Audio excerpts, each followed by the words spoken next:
We are back for more Hissho One City Challenge. Although it's going to look like we have two systems right now, I'm so embarrassed. But it's within the rules that we set to have a temporary system just to build something up and then not produce anything there and destroy it, which is precisely what we're going to do. If you recall from last time, we decided that we were going to allow ourselves to get to this two systems at least level 3, which means upgrading and upgrading, and then we're going to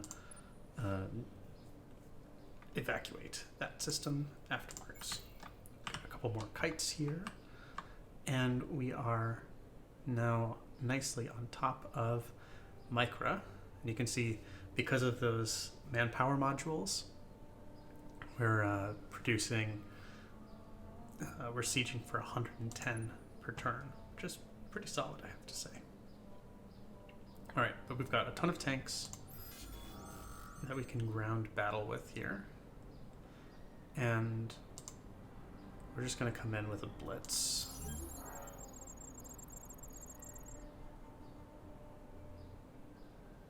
Yeah, not ideal, but we're going to get there.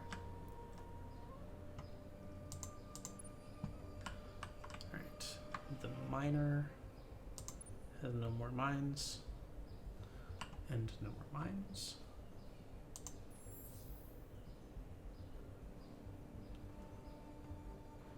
We're producing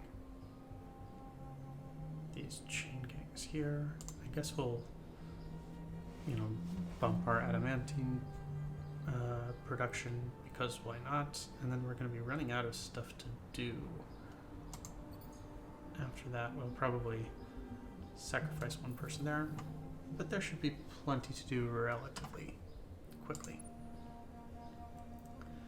Alright, so Behemoth 1, Behemoth 2, both doing fine. Let's go check out just some of what our other fleets are up to. There's not really a whole lot over here, is there? Okay. Yeah, and now we're at war with the Lumis, which I'm actually kind of happy that we're choosing the Lumaris to go to war with first, simply because when I've done this the one time before, they were by far the most annoying people to have in the game, because when you raise systems, we can talk about this when we actually do it, when you raise systems, there's like the ability for other people to recolonize them and get all of the population and improvements back. And because of the Lumaris colonization mechanic, they can just instantly colonize without sending a ship there after a system has been raised. So I had a powerful Lumaris in one game, and every time I would kill a colony, I would end up having to kill it 2 or 3 times, because the Lumaris would recolonize it multiple times, as I would keep destroying it, which was a pain in my butt.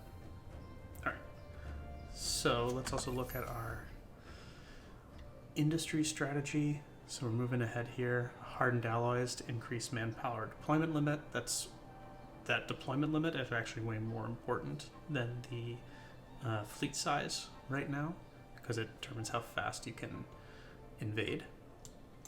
And then we're going to get our weapon specialization to give extra weapon slots on our military behemoth. And then we're going to get my favorite tactics card. And then we're probably going to move... Oh yeah, that's right. Then we're going to get upgrades to our 2 ships here. And we may even... You know what? The next thing that we will want on our list there is probably the Citadel blueprints after that. And we may even want the ability to change governments. And so, by the way, the reason I'm getting agris and extreme composites is that this ability of these buildings to put a percentage of food into manpower actually becomes really, really important, because you can see right now we're completely out of manpower right now. and we're only getting 170 from our system every turn. But we have 1.1 thousand food, and that's just going to keep on rising. And so when we get to the point where an additional 30% of that goes to manpower, that would already be more than doubling what our current manpower is getting us. So, okay. Next thing to think about is our level 3 modernization plan. It looks like there is the upgraded transvine somewhere in the galaxy, which would be fantastic if we could find it. But we haven't yet. And so I think we may do level 3 as some basic bitch stuff, which would be Jade Onyx and more transvine.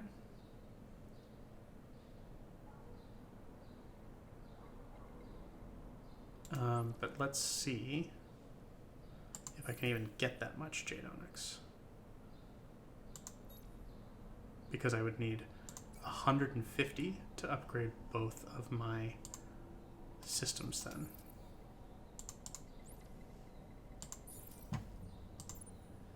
So marketplace, Luxes. Well, I can get it. It's just gonna cost me an arm and a leg. So if I wanted, yeah, but not that bad. So if I wanted an additional 120, it would cost me 18k. All right. Super spuds are going to be a lot cheaper, that's for damn sure. But I think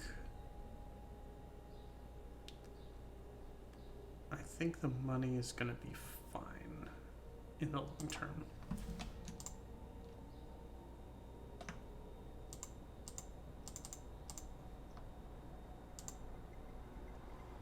Okay.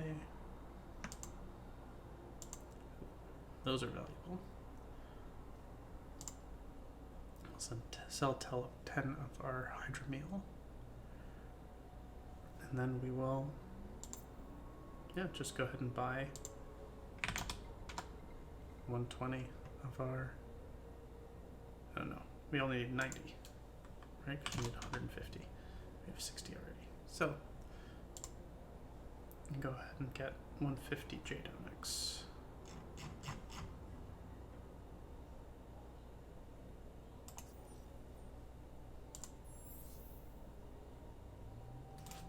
Okay, now we're gonna, I guess we can't do it. No, we can do it this turn, but we're going to build our 4 kites this turn. So we'll do this next turn. Would be the appropriate time. They were also losing 2k every turn now because we have 2 colonies instead of 1.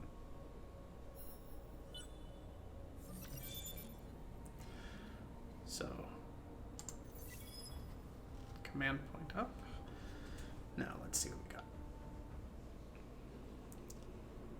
Soul quest, so we either get some big ships, generate 4,000 of this, or stockpile 17k dust. Oh, I wish we'd waited to sell all that stuff. That would have been a good time to do it. Alright, give me a second on that battle. I just want to check. So we're already at 4.5. That means that we're going to be hitting the industry side of things very, very easily.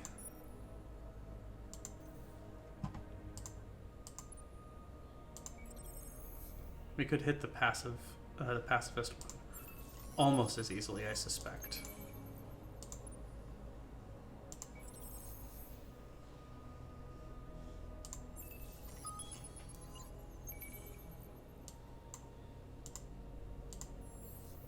Yeah, we're at 5k. Okay.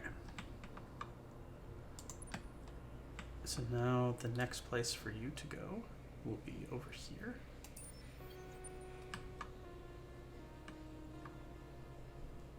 You've still got a few more to do. And now we can finish our invasion, right? Yes. Level 9, baby. Alright. Extra damage on fleet, and then we get the behemoth law next turn.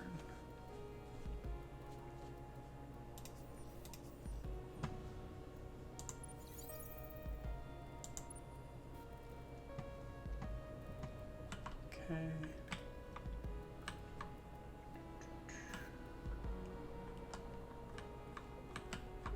Just looking around here. Probably Oishi will be our next target from a war perspective, so that we just take out these places that the Lumis had assimilated but not truly conquered. And so now let's go ahead and do our system development.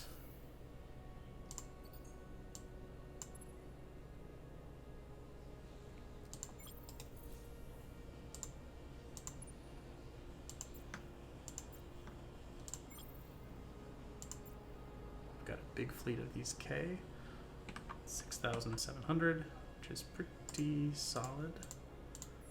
Pretty sure this guy can't move for a bunch more turns, 6 more turns. How about you, my friend? 3 more turns. Okay. So we could... we don't really want to just build a whole bunch more ships now. Yeah, we'll do the modernization.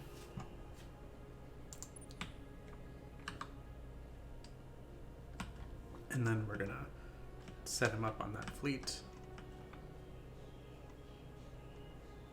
No, the Lumis took Cetus as well. Interesting.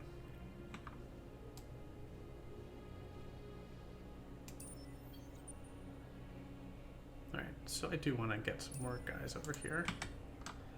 And also I'm gonna send my military behemoth over to Cetus. Meanwhile, we're gonna blitz these guys.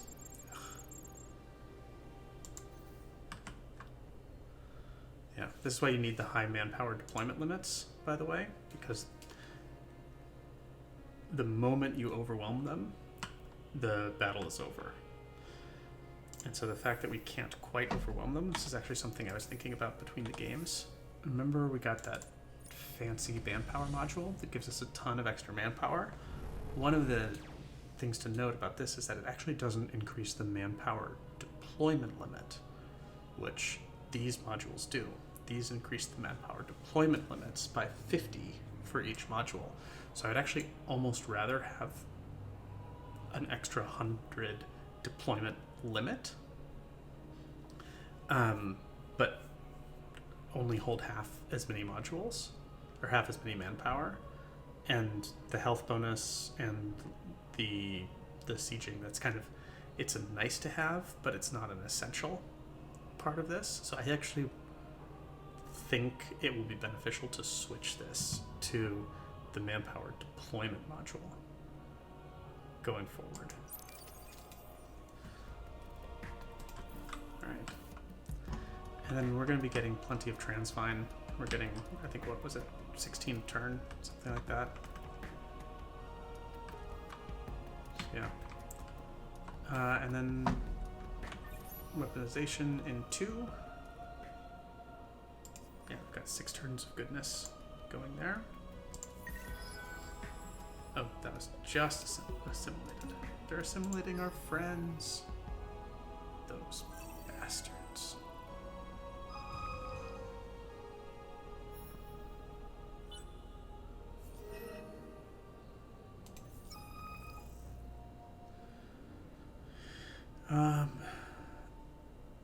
Alright, we'll always take more science. And we don't particularly need the influence right now. There we are, achieving our objective there. We'll continue to blitz away. If they can keep, you see we left 3 tanks alive when they conscripted a new 200 troops in. And so as long as we can't eliminate the 245 troops, they can continue conscripting and conscripting and conscripting until they're out of population. That's why we need the higher deployment limits. And so that is why we're going to create a new dropship type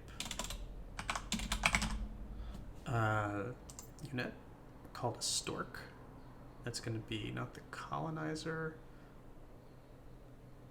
the hover class, I guess. So these are actually really great units, or really great hulls, because they can take 2 engines, and then we're going to give them 2 of these deployment limit boosters, and I guess some beams. And so these storks, each one of them improves the deployment limit by 100. And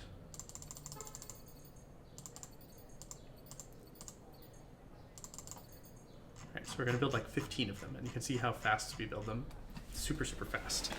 And that should allow these guys to just fly on top of another group. Not another group. Fly on top of another system, and then we can overwhelm it in a way that we're not able to do quite yet.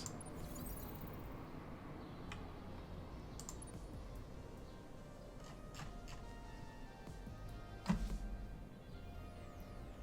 right.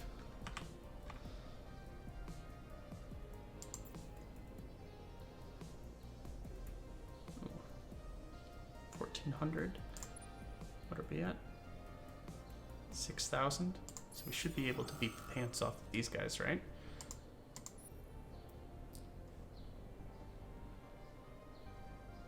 They've got missiles. Missiles are very good against ships with beams. That is damn true. All right. Well, we're gonna try fighting. I think we put the repair module on our thing, right? No, they just ran. So be it. Be boring like that. Okay. Oh, and we are no longer plus 20% science on our empire. I really liked having 20% science. Okay, well, now the main question is, do we take off with our heroes fleets? I think we do. Let's move ourselves over to Oishi.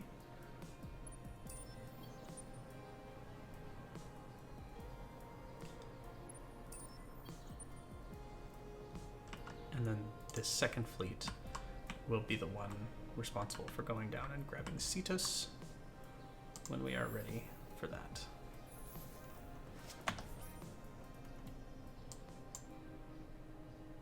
Yep. And then the main question is, which one are we going to occupy? Oh, I may have just missed an opportunity to mine. Didn't check.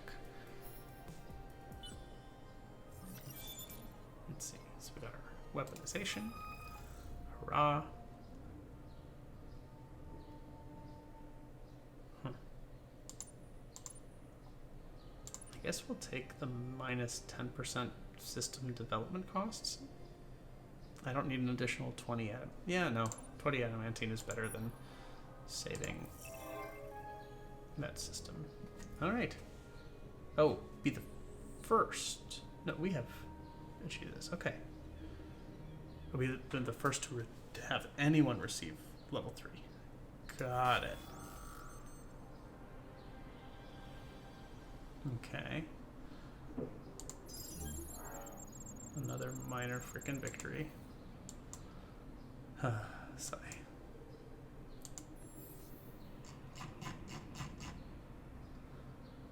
Got enough storks for you? Build more of these things. You can never have too many of these ships flying around, I swear to God.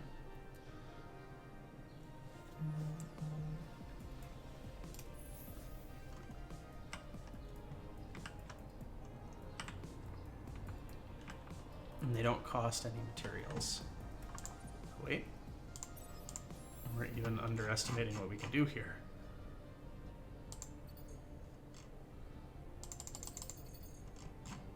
Oh yeah. So I don't know how many that is, but it's a lot.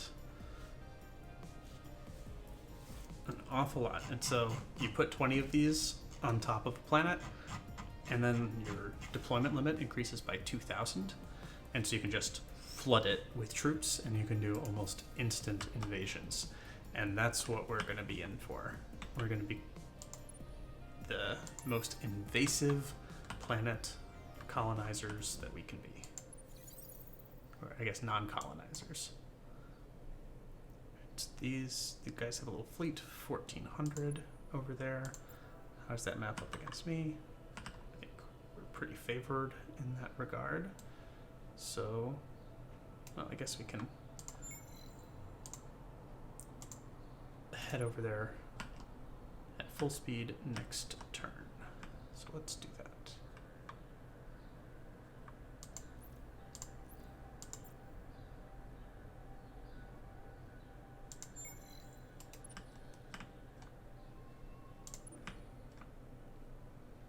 All right, and then my miners. Yes, indeed, we have 2 available mining operations here. And you, my friend. Also 2 available mining operations. How lovely. So now this little zone that we've got here is being fully mined, which is exactly what we want to be happening.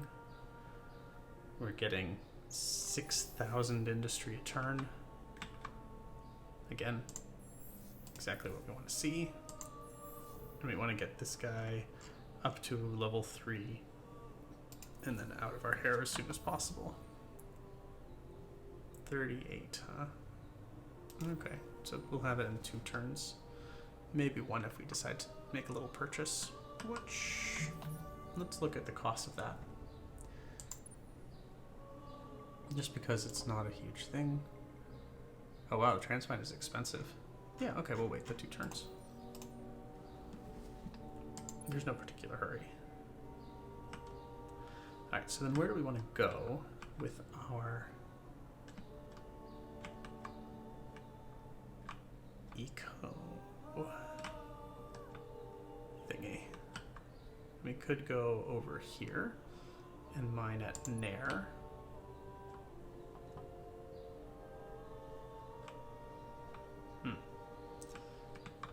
We have some troops that are repairing themselves.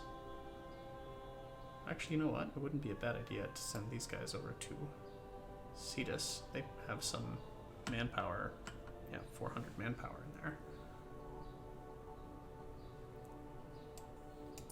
So yeah, we'll send those guys over there. But yeah, where are we going to mine from next?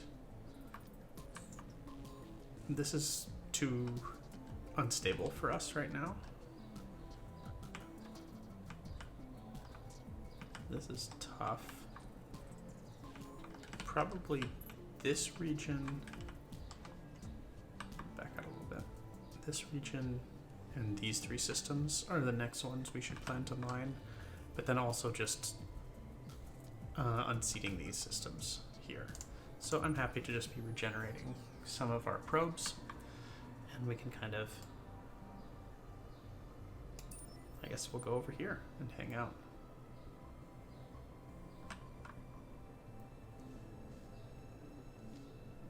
Let's do it.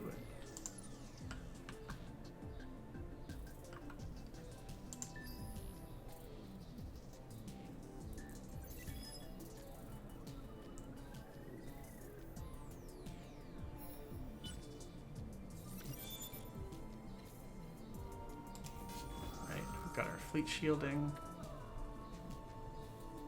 Okay, stupid blitz. Oh, we finally got it. Oh, because they chose protect system instead of recruiting. Because they were out of people. Got it. So we worked them completely down to 0. And so this is the thing here. We could take the occupation strategy just to kind of get it out of the way.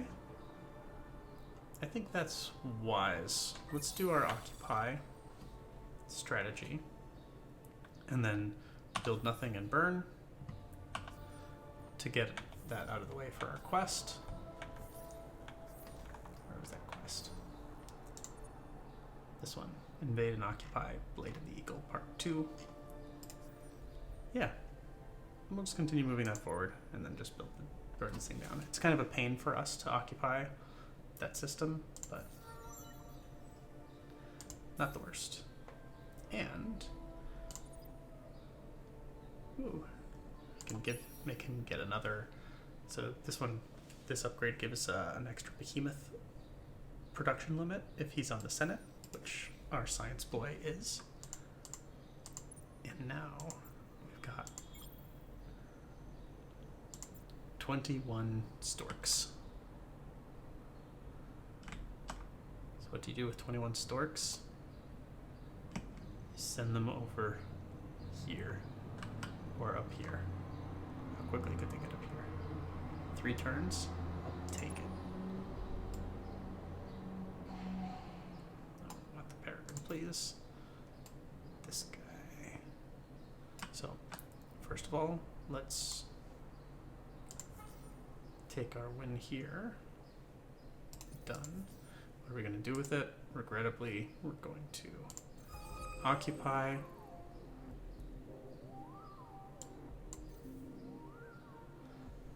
So, the swift strike, the war cries, the clash of blades, it seems that we are making our own stories, as great as those I read as a child. I doubt the reformers cover themselves in such glory. Huzzah. And now, we do nothing with this thing. We'll just sit on it like this.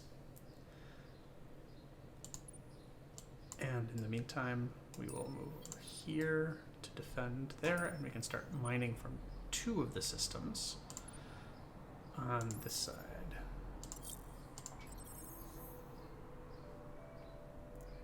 We will get the lava first. Protect that one. And the unfortunate thing that I don't much like is that you can't evacuate the system yet. You have to have control of it. You only gain 8% control per turn. Yep. Full ownership needed to erase a system. So we just have to wait. And that's going to cost us more K. It's really just legit bad for our empire right now. It's a handicap, not a benefit.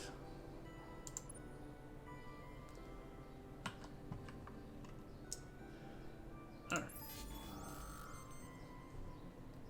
Well, you definitely shouldn't be here, little boy.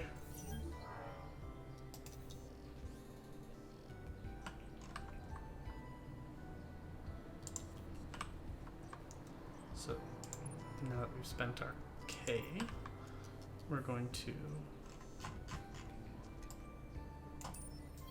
move ahead to Oshi,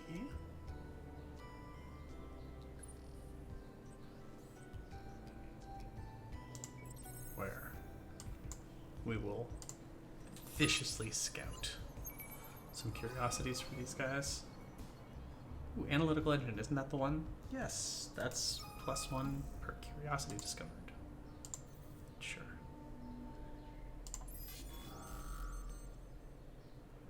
Okay, so interesting. That's how they want to structure this. I think I disagree.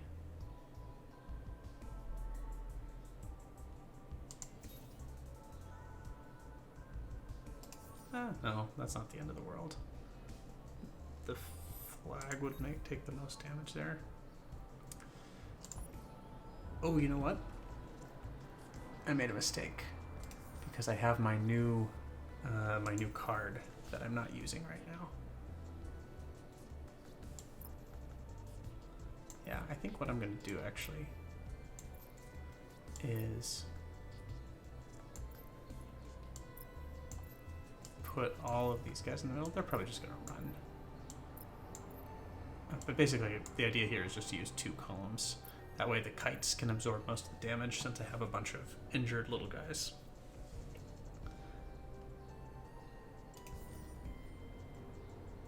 And we'll just use take trophies. Yeah, they're just going to run. Show enough. But that does remind us that we can bring in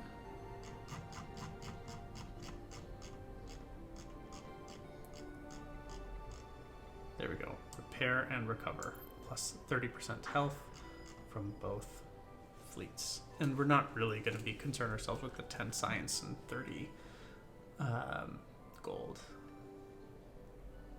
So we'll take our long, short, and medium range ones for having those available, but we should be using repair and recover almost every time from now on, I would expect. Oh, did he get almost no troops back? Yes, indeed. Oh, because you left before this was finished. Right.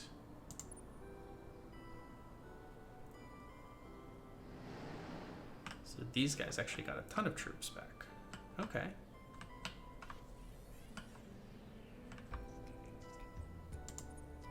So what I'm going to do here is remember that there's a fleeing Lumaris fleet on its way to us here, which we want to make sure can't interrupt our mining. Yep, there it was. But it looks like 2 kites should be sufficient there, and then we can send the rest to go help invade that place. Meanwhile, well, so it's interesting. Our storks don't do a whole lot of good if you don't have the manpower to actually deploy into them.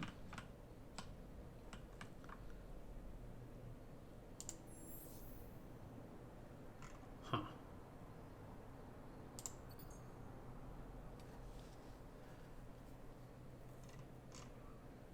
So I think our next behemoth should be another science behemoth.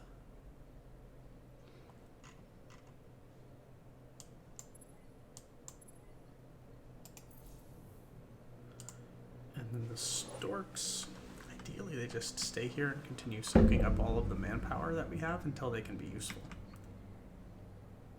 Yeah. Which will be getting progressively better. So I'm not insanely worried about it.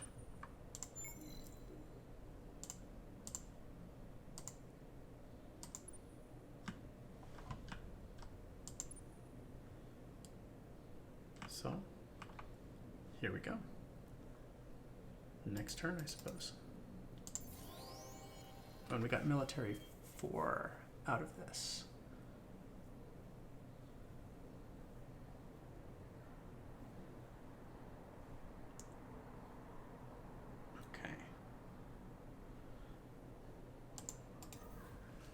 There's an Annihilator of Worlds. What's the... This is a pretty crazy beam. Alright. 84 DPS. That's about as expensive as anything I've seen in the frickin' game. Interesting. Alright, and then science-wise, we're trucking along getting this quadrant in Tier 3. Looks good. We may even go for the government shift relatively soon.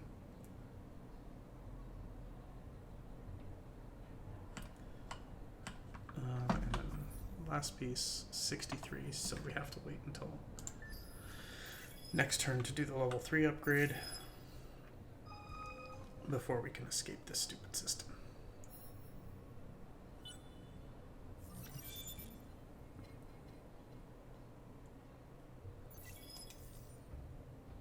Okay, so either we have to win 3 battles,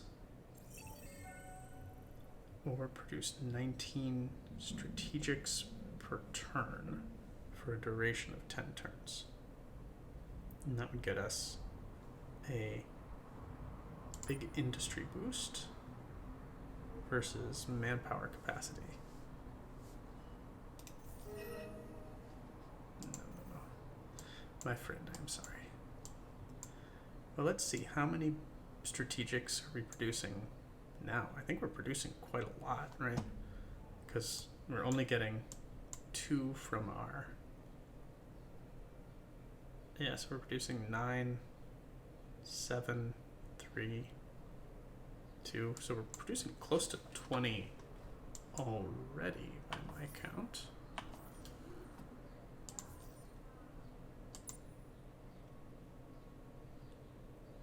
But for a duration of 10 turns. Yeah, I think we're going to try this one. I haven't done this one before. Let's see how this one works.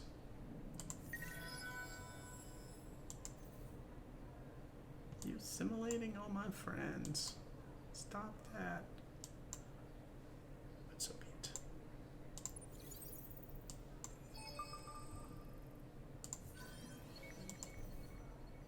Oh, found a brand new neutron star. How about them apples?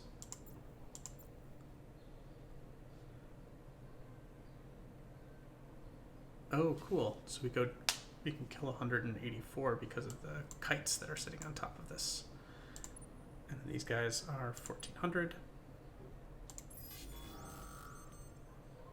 And so that's actually closer than I would like it to be. Should have had my econ boy show up over there. But such is life. Didn't do it. So this guy now can get +6 movement speed on his fleet, and now he's essentially fully powered up. The only other things that are worth him getting later will be like additional manpower capacity on the Empire, but as you can see, we're not having a problem with having too much manpower capacity right now. So this means a couple of things. Number one, we're going to fight a little battle over here.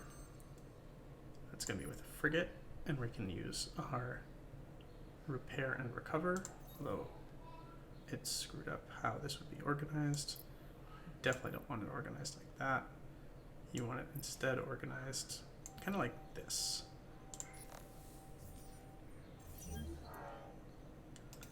All right, fine. Flee. See if I care.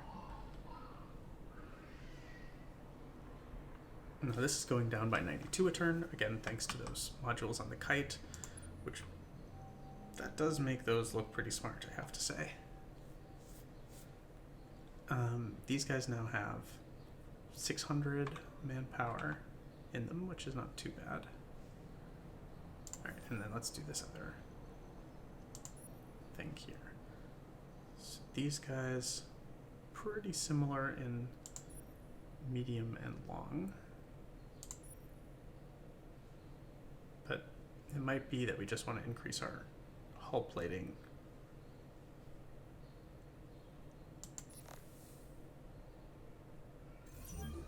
In a close battle like that. Okay, that turned out pretty solidly in our favor. Excellent.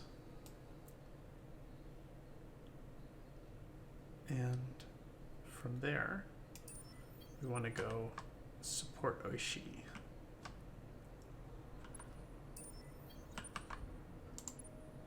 Next thing that we want to do, we have one more stork.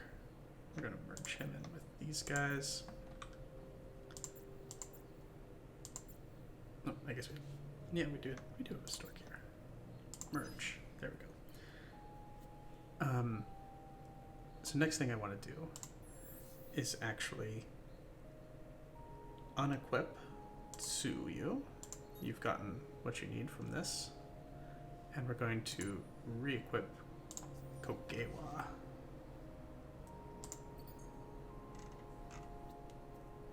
Who is going to start building our next scientific behemoth, the exotic rations that we get, and then a whole series of other guys. So now this stork fleet, this can get Tsuyu attached to it, and now we should be able to, oh, can't quite make it there in one turn. Oh wait, no, but we should be able to, because the, aha, you know what we can actually do? We can give Tsuyu himself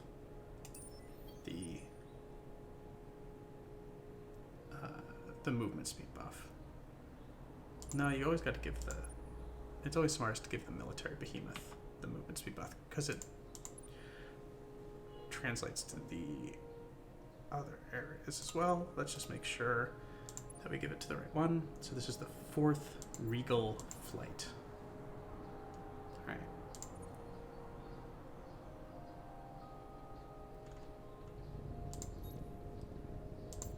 Fourth Regal Flight. Confirm. And look at that. Now we've got all of our friends here to play.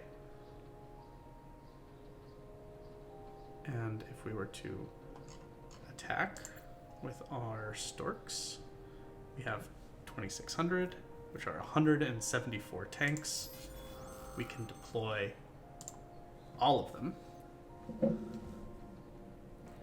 And because of that, we decisively win and can just slam these guys into the dirt. And that's how we do it. We've got a package. We will raise the place. And then our econ miner will start mining the economy. Just as planned. Okay, and then over here, we're going to get these guys to level 3 and then decolonize it immediately. Just because we like doing quests.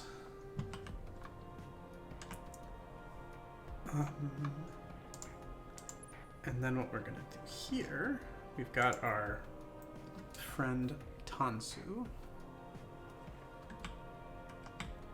We have to decide if we want to go fight a war against the Cravers and take Nair. Do we want to go start a war against the Empire and take Chang? Or do we want to stay on one front and fight over here? I think I'm pro opening a second front of the war. Yeah, I would be very in favor of that. Which means building another stack of storks, although, you know what? Our storks are about to get a lot juicier if we wanted to, and our hawks can also be a lot juicier. We're definitely going to want to add in some shielding for them. And we just got the upgraded slugs. So it may be worthwhile moving our hawks over to slugs and a missile or two. And have them cost 2 titanium.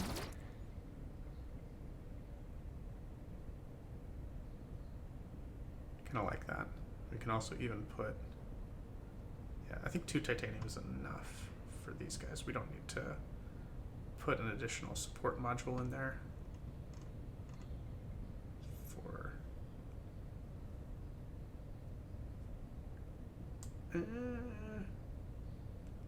or do we want to turn them into baby storks? Sorry, just thinking here. No, I think I'm going to leave it off for now. We'll apply that design. And, well, actually, if I'm going to be making a new stack for our, yeah, actually, I am going to turn. All right, so the kite, we actually added that in. So that is increasing deployment limit. now as well. And yeah, so if I do the kite and the hawks, both turn them into baby storks, basically, then I can build, let's say, 2 more kites and 6 hawks. We want actually 3 kites.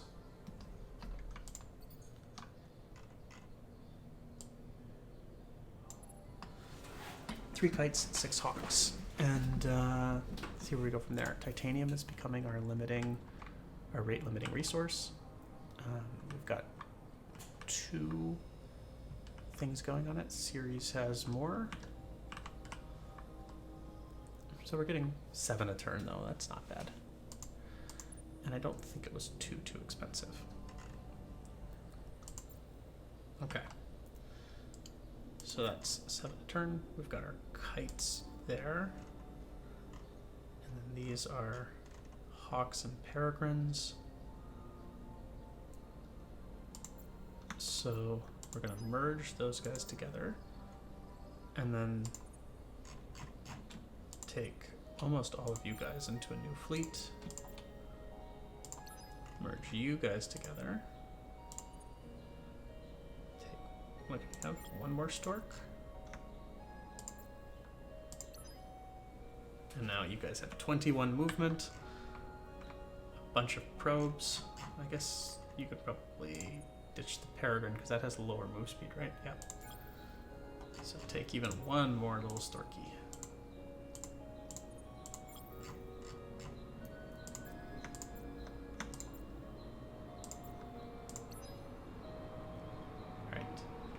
Bunch of probes,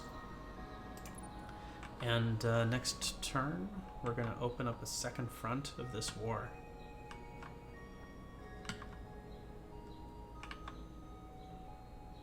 Yeah.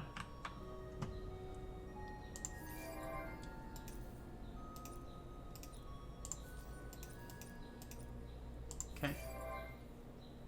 We finished our analytical engine. I'm curious how many curiosities we've actually dopped on yet. 75. So 75 times 5. That's a pretty big. It's a pretty big boost. How much are we actually getting from it? Does it show us? 75. Oh, it's 1 per curiosity. I thought it was more than 1 per curiosity for some reason. Cool. All right. So let's boost our Hissho, since that's a thing we can do now. And yeah, then end the turn, and then I suppose we will call it quits for this chapter of the game. But that was kind of like a good 5 turns moving ahead. We'll do a little status check-in on a couple things. I might want to play 1 more turn before we call it quits here. So we got our aggro drugs, academy. How did that guy get away? Are we not sieging appropriately here? I'm very offended.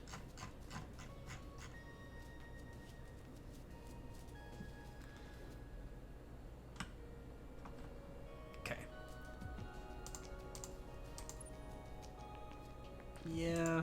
All right. We'll throw down a couple of mines and then call it quits here. I do want to check in.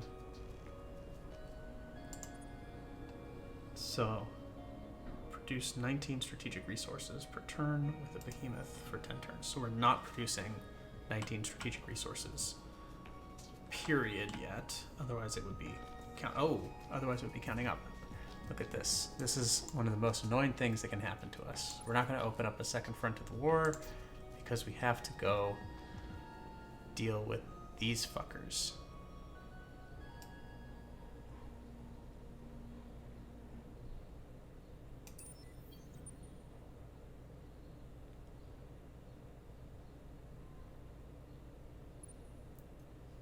Luckily, I should have taken more Storkies with me.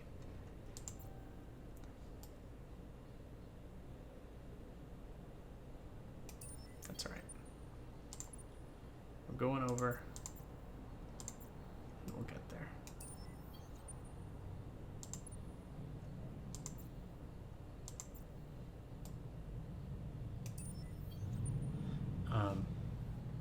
Yes, luckily though, those guys have 900. We can smash pirate layers because they're essentially all infantry. And so we can do preemptive bombing while still deploying all 900 troops, take out all 500 this turn, and continue to grow next turn. We're up to level 13, my friend. That's great. You can get an additional boost on systems. And then take the Behemoth Senate thing, just in case we change governments a little bit later.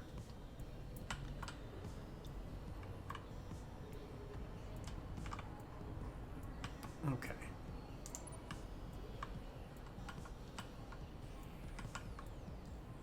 And these guys should be functionally 0. But do they have... Yeah, essentially no manpower. So we need to get some manpower out to these puppies. 43 does not count as manpower. But we have a Patriot plant that we can build now. And I'm hoping that the next one... I really actually like the Hissho sacrifice to give manpower. The next one is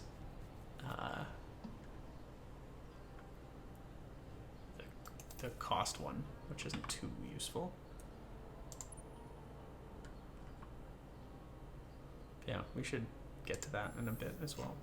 Alright, and then we're going to be building these kites and hawks, which will be soaking up all of the manpower we can make for a while.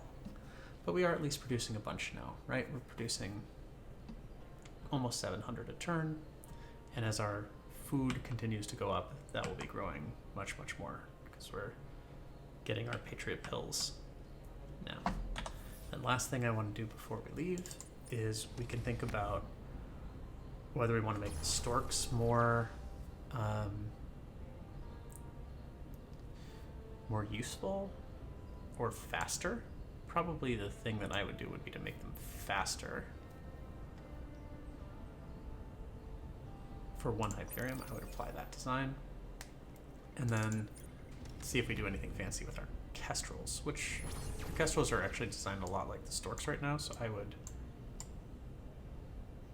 probably pull that and try to do something more interesting with them, like make flotilla shields and have them be more useful in a scrap. Maybe you can keep one thing here, but then add in some normal defenses. So we're going to do that. Have them cost 7 Hyperium, which is a lot. But I like that flotilla shields thing. We don't use the Kestrels too much anyway.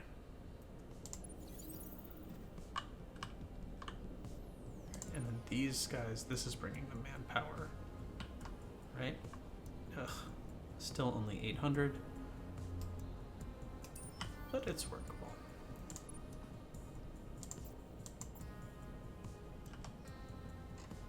Okay. Oh, okay. Torvoth has one more turn before he can pop out. So I guess we did do this turn anyway. Alright. I just have too much fun with the game sometimes. They killed all my mining. I'm very cross about that. We should move this miner. Start him moving towards Nalon.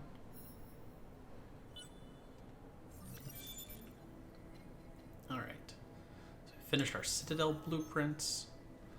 Ooh, we get another hero. It's another Seeker, which is fantastique. I forget the Craver's abilities. Projectile weapon damage, probe stock, on exploration ships and fleet health. Hull plating penetration. Oh. Wow. That is an insanely good hero system ability. Oh, +8 depletion points per turn on planets. Got it. So it depletes all the planets out. Okay.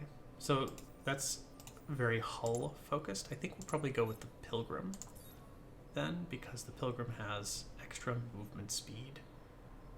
And the thing is, I'm just all about extra movement speed. Hull plating absorption. Extra vision range. I actually kind of like that vision range. But just getting the 2 extra move speed in addition to the 4 extra move speed over here, like, that's really what you care about most with my hero.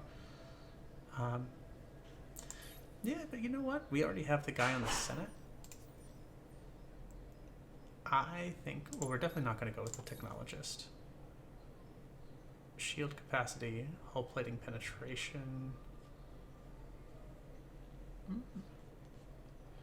40% shield penetration, extra shield capacity. Oh, maybe we should go with the Technologist.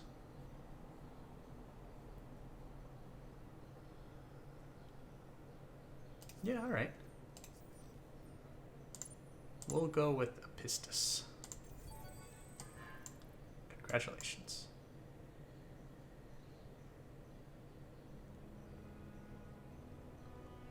$46. Alright, we get to fight a battle over here at Gonos. And then we're going to check in with our quest. And then we're going to be done. There we go. We've learned so much about your populations and systems. You have also learned that Integrity, the military branch of the Academy, has been led since its inception by Colorless. You also learned that since its founding, it has been undefeated. Someone in the Academy likes to track their metrics, so we get Scent of Victory. So then we have to send a hero level 10 to the marked Curiosity, which gives us Game Master. Plus 2% dust on Empire Governor assigned. Oh, well. That's not going to help us dramatically. But here we go. Isander himself has taken time out of his studies to speak with you. His presence is powerful and charismatic, even across light years of distance. His voice is seductive, his logic flawless, and the speed at which his thoughts and logic flow have you sweating to keep up. The internal crisis of the Academy is coming to a head, though he believes that an even greater crisis looms beyond that. It seems that Mouvel, the name of the site upon which the Academy was built, is a locus of enormous energies, either due to actions of the endless and the lost, or due to Isander's own studies. Regardless, treasure and or treachery await. You must order a hero to discover what certain ancient curiosities are hiding. Most importantly, you must do this before the rogue associations from the Academy exploit it and decide to use it against Isander or you. Okay. Is it at the Academy? That's right next door. Easy peasy. Well, we'll tackle some of this stuff next time then. I said next time. All right. Thanks everyone for watching.